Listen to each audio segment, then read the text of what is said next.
인적쇄신 구원투수로 이제 투입한 그렇죠. 거잖아요. 네. 그럼 인적쇄신 내용이 뭐냐 이거예요. 그러니까 이제 두 가지예요.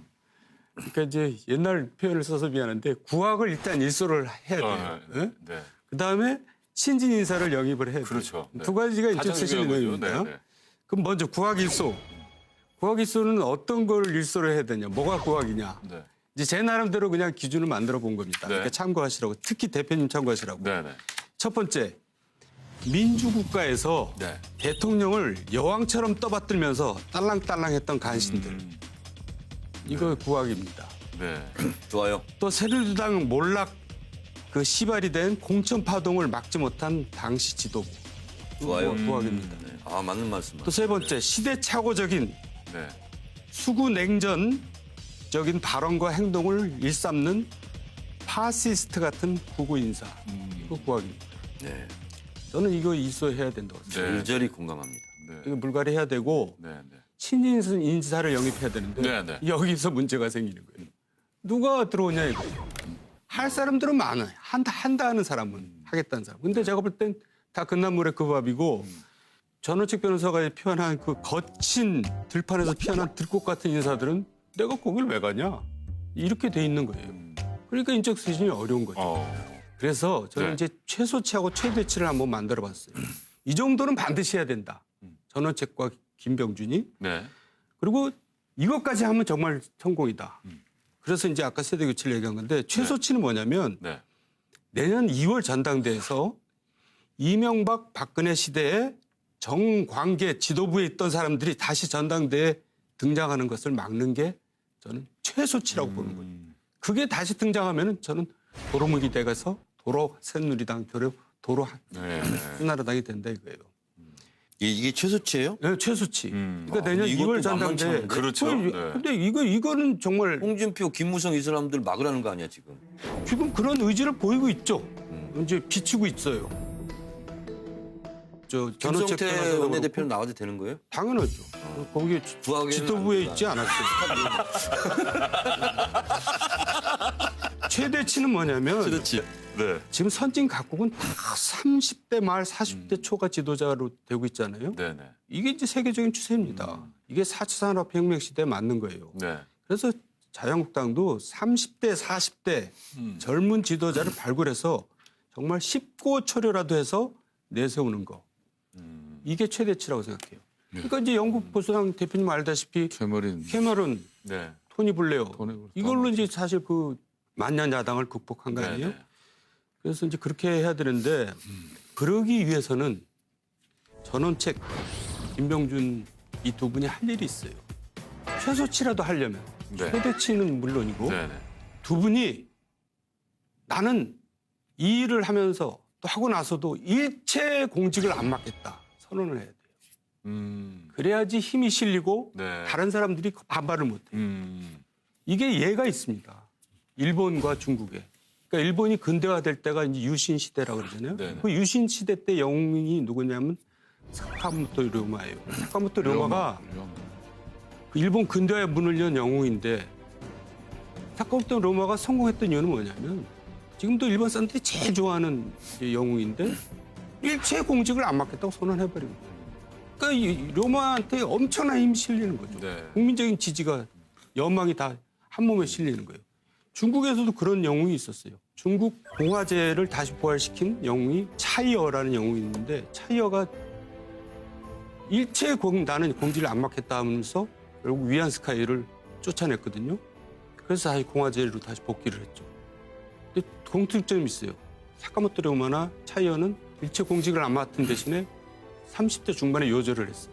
좀 아까운 천재들이죠. 네. 저는 전원책 김병준이 최소한도의 목표라도 달성하려면 나는 일체 공직을 안 맡겠다 선언을 해야지 이 일이 된다고 생각하는 거예요. 불가능한 희망 같습니다. 아, 최소치도요? 네. 왜 그렇게 생각하냐면 보세요. 만약에 김병준 위원장이 지금 정두원 의원님 말씀대로 나는 공직에 진출하지 않겠다. 네. 다시 말해서 이제 총선 불출마 이런 선언이죠. 그렇게 할 것 같았으면 본인이 전원책을 안 끌어들이죠. 본인이 그냥 해버리죠. 근데 본인이 욕심이 생긴 거예요, 지금. 그러다 보니까 내 손에는 피를 안 묻히겠다. 그리고 전원책 손에 피를 묻히겠다. 네. 나는 우아하게 가겠다. 그리고 욕을 덜 먹겠다. 그리고 본인이 지금 뭐 전당대회에 나가든 총선에 나가든 그 꿈을 저는 키우고 있다고 봐요. 그래서 잘못된 만남이에요. 김병준과 전원책은. 전원책 변호사는 그렇게 할 수 있을 것 같아요. 제가 봤을 때. 나는 공직에 진출하지 않겠다. 아니 뭐라고 얘기했냐면 세상 일은 알 수 없지만 99%는 아니다. 그렇죠. 1%를 남겨놨어. 그러니까 전원책 변호사는 그럴 수 있을 것 같아요. 왜냐하면 1%를 남겨놨다는 얘기는 그런 뜻이 있다는 물론 얘기예요. 그럴 수도 있지만 이분은 뭐 굳이 국회의원 이런 거 안 해도 뭐 방송을 해서 먹고 살 수도 있고 뭐 변호사에서 먹고 살 수도 있어요. 근데 김병준 위원장 같은 경우는 박근혜 말기 때 국무총리 있잖아요. 웬만하면 안 가거든요. 덥석 받고 욕심이 많아요. 그리고 그건 가능할 수 있을 것 같아. 자유한국당 내가 내부는 잘 모르지만 홍준표, 김무성 이런 분들이 다시 전당대회에 나오는 것은 안 되는 거 아니냐. 뭐 당 내부에서도 그렇고 외부에서도 뭐 그런 얘기를 하는 것 같아요. 그러니까 친박 인사들이 황교안 국무총리한테 찾아가서 전당대회에 나와주십시오라고 얘기하는 게 뭐냐면 친박들도 홍준표, 김무성은 이제 아닌가 보다. 아니다라고 판단했기 때문에 황교안 총리를 찾아가지 않았겠어요? 그래 본다면 최소치는 이루어질 수 있을 것 같아요. 제 개인적인 생각은 황교안도 들어간다는 거죠. 딱 나오면 안 황교안도 된다고. 구하게 예. 급히 수정합니다. 네, 황교안도 안 됩니다. 네. 그래서 제가 봤을 때는 최소치는 이번 김병준 체제에서 달성할 수도 있을 것 같다. 근데 최고치는 아니 30, 40대 리더십을 어떻게 세워요? 지금 당협위원장 다 일괄 사퇴 받았잖아요. 일괄 사퇴 받고 일괄 반려하면 의미가 없잖아요. 거기서 최소한 3분의 1을 친다든가 절반의 1을 친다든가 이렇게 해야 총선에 불출마하는 사람이 50명, 100명이라도 있어야 신진 인사들이 그 지역에 가서 내가 출마하겠다 하고 몰려들 거 아니에요, 인재가. 근데 지금 당협위원장을 치지 않고서는 불가능해요. 근데 상황상 당협위원장은 치기가 어려워요. 왜? 현역 국회의원들이 많아요. 그렇다고 현역 국회의원들은 안 치고 힘없는 원외만 친다? 그러면 비판 여론에 김성태 의원 같은 양심적인 현역 의원들이 못 견뎌요. 그렇잖아요? 예, 지금 뭐 우리 정돈 의원님이나 정청래 의원님 같은 경우는 참 이 정치의 이런 냉엄한 현실을 많이 경험한 분들입니다. 정돈 의원 같은 경우는 사실상 늘 정도정 같은 사람이에요. 제가 보면 늘 항상 생각이 그러다 보니까 본인도 상당히 위험해졌고 또 많은 또 아픔도 가졌던 사람이죠. 그런 아픔을 겪었기 때문에 이렇게 뭐 제시하는 이 내용들이 저는 우리들이 어찌 보면 건강옥조로 이렇게 받아들여야 될 내용들이 참 많습니다. 그래서 좀 전에 우리 정청래 또 의원께서는 뭐 전원책 변호사에게 김병준 위원장은 손에 피를 안 묻히고 그 사람한테 피를 묻히라고 칼을 또 쥐어진 것이다.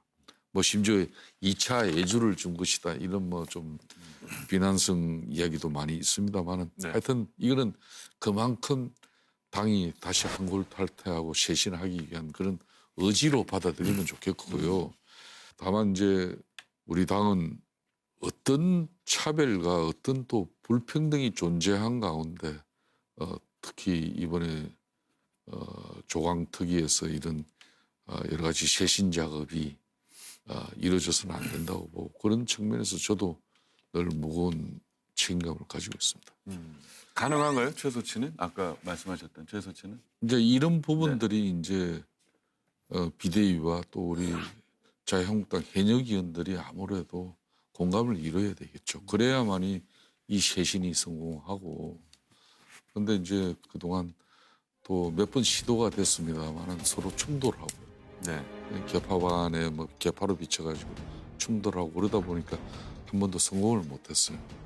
뭐 이번에 이제 김병준 비대위 체제는 비대위 출범 자체도 힘들었고 또 전원책 같은 이런 조강특위위원 전에는 조직강화특위위원들이 이렇게 세상의 주목을 못 받았습니다. 그렇지만은 전원책 변호사 같은 경우는 캐릭터 자체도 뭐 좀 특이하고 그렇죠. 김성태 의원님하고 좀 비슷한 캐릭터. 이제 관심도 큰 소리 지르고 막 그러잖아요. 거성.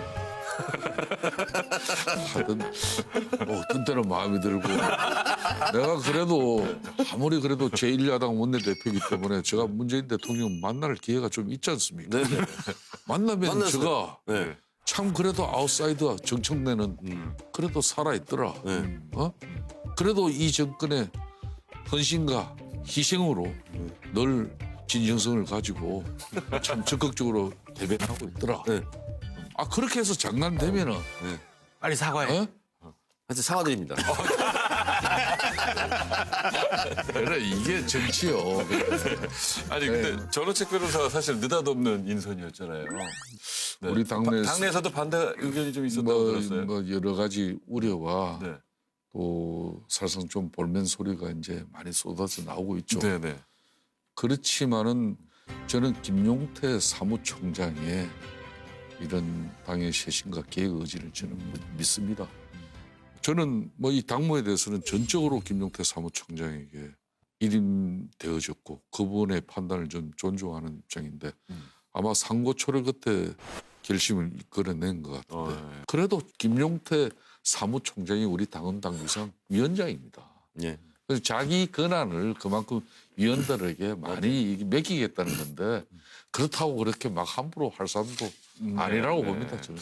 저는 이 지금 소위 보수 진영에서 네. 또 그만한 사람 없다고 봐요. 왜냐하면 그런 이제 사실 피를 묻히고 칼을 휘두르는 자리잖아요. 그러면 네. 둥글둥글해서는 안 돼요. 좀 뭐가 날 필요가 있어요. 근데 전원책 변호사가 김성태 우리 의원님 당협위원장 탁 자르면 어떻게 해요? 저는 어떤 경우든 간에 받아들여요?